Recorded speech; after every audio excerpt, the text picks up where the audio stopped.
Break के बाद एक बार फिर से रुक करेंगे बुलेटिन की ओर। इस बुलेटिन में बात करेंगे चतरा की, जहां चतरा में कुदरत का कहर, आसमानी बिजली ने ली महिला की जान।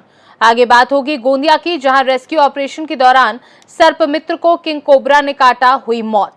साथ ही आगे चर्चा होगी पन्ना की, जहां अंतिम संस्कार में शामिल होने के बाद नदी में नहाते समय नदी में बहा 55 वर्षीय अधेड़।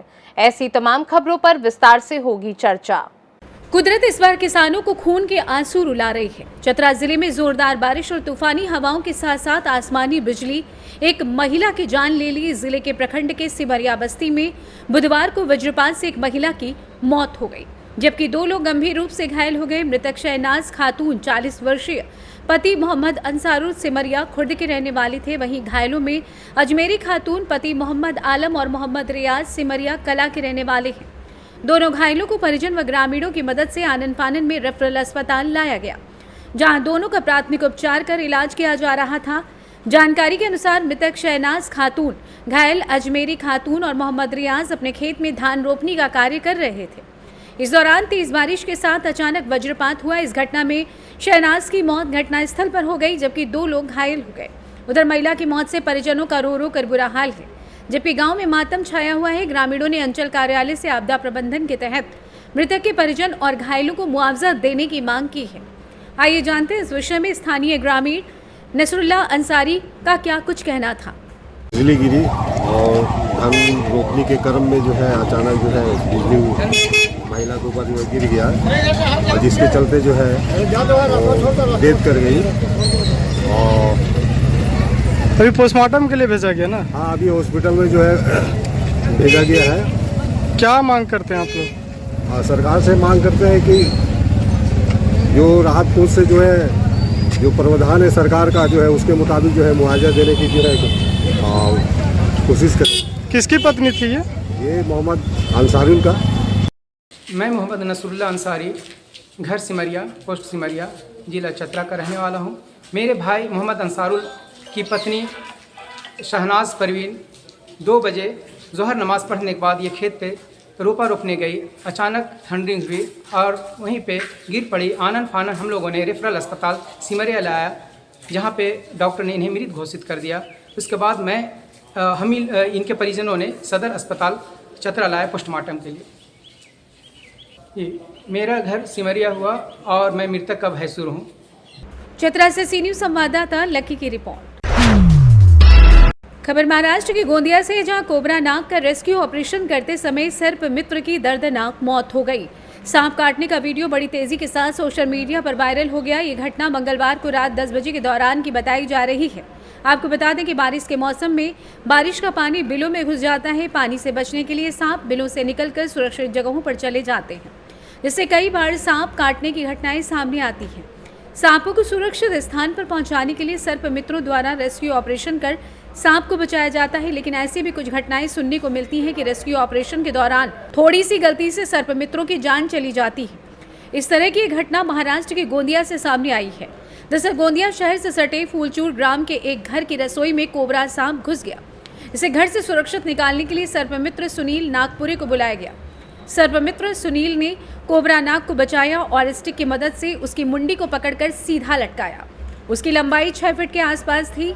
इसके बाद जब उसे भोरे में भर रहा था, तब फुर्ती से नाग ने फन उठाया और सर्पमित्र सुनील के हाथ पर जोर से काट लिया, जिससे ब्लीडिंग शुरू हो गई। लेकिन सर्पमित्र को ये मामूली अनदेखी भारी पड़ गई। जब सांप ने काटा तो वीडियो बना रहे युवक डर के मारे दूर भागते नजर आए। तकलीफ के बावजूद सर्पमित्र सुनील ने सांप को रेस्क्यू किया। इसके बाद उन्होंने बोरी को बांध दिया तथा बोरी उठाकर चल दिए। सुरक्षित सुनसान स्थान पर कोबरा नाग को खुले में विचरण हेतु छोड़कर जिला सरकारी अस्पताल पहुंचा, लेकिन इसमें 1 घंटे के आसपास का वक्त लग जाने से पूरे शरीर में जहर फैल गया था। नतीजतन इलाज के दौरान सुनील की मृत्यु हो गई। गोंदिया से सी न्यूज़ संवाददाता भरत घासले की रिपोर्ट। पन्ना जिले में झमाझम बारिश की वजह से सभी नदी नाले उफान पर हैं, जिसके चलते लगातार लोगों से नदी नालों के आसपास न जाने की अपील प्रशासन के द्वारा की जा रही है। लेकिन इसके बावजूद लोग नदी नालों के पास नहाने या मछली पकड़ने या वाहनों से आने जाने से कोताही नहीं कर रहे और अपनी जान से हाथ धो रहे हैं। दोष प्रशासन को देते नजर आते हैं। ऐसा ही कुछ आज देखने को मिला। बता दें कि पन्ना जिले के अमानगंज में स्थित मिढ़ासन नदी में चुन्नीलाल चौधरी उम्र 55 वर्ष आज एक अंतिम संस्कार में शामिल होने नदी किनारे शांति धाम गया था, जहां से सभी लोग नहाने के लिए मिढ़ासन नदी के स्टेडियम घाट पहुंचे। सभी लोग लगभग नहाकर लौटने लगे थे। जैसे ही चुन्नीलाल नहाने के लिए नदी में उतरा, तेज बहाव की चपेट में आने से वो बह गया। कुछ लोगों के द्वारा उसे बचाने का प्रयास किया गया, लेकिन सफल नहीं हुआ।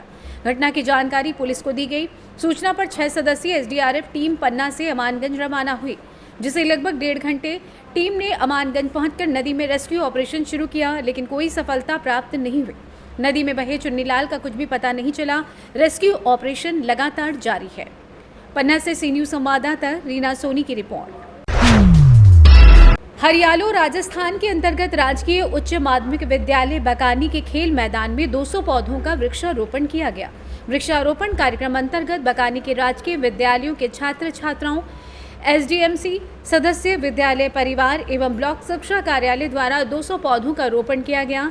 पौधों की सुरक्षा हेतु तार की जालियां लगाकर बाउंड्री वॉल की गई।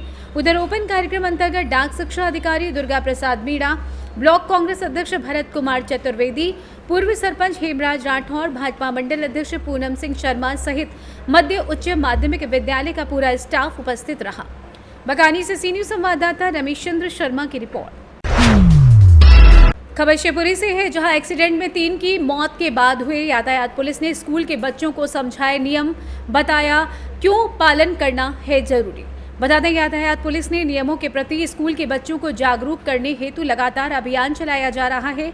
इसी अभियान के अंतर्गत आज हैप्पी डेज स्कूल परिसर में संवाद कार्यक्रम रखा गया।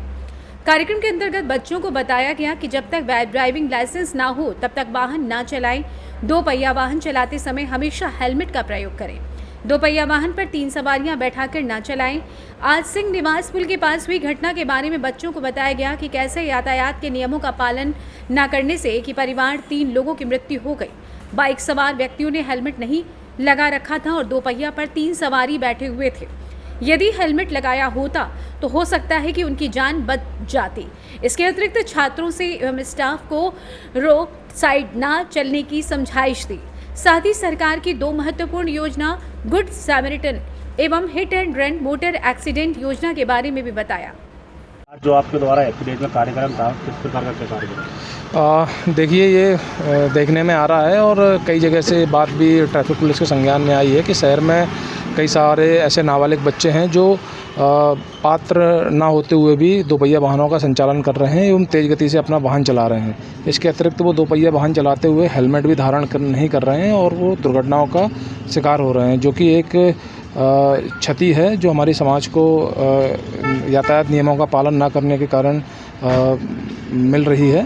तो ऐसे स्कूली छात्र और ऐसे स्कूली शिक्षक जो यातायात नियमों का पालन नहीं कर रहे हैं और अपने आप को किसी न किसी दुर्घटना का शिकार बना रहे हैं, ऐसे लोगों के लिए आज हमने एक जागरूकता कार्यक्रम आयोजित किया गया था, जिसमें स्कूली बच्चों को और स्कूली स्टाफ को यातायात नियमों के बारे में जागरूक जानकारी प्रदान की गई है। जो लोग एक मैसेज शहरवासियों को यातायात पुलिस शिवपुरी सभी से यह आग्रह करती है कि आप जब भी 2 पहिया वाहन चलाएं, आप हेलमेट आवश्यक रूप से पहनें। ये निश्चित रूप से आपकी सुरक्षा करता है और आपको किसी भी दुर्घटना की स्थिति में बचाता है।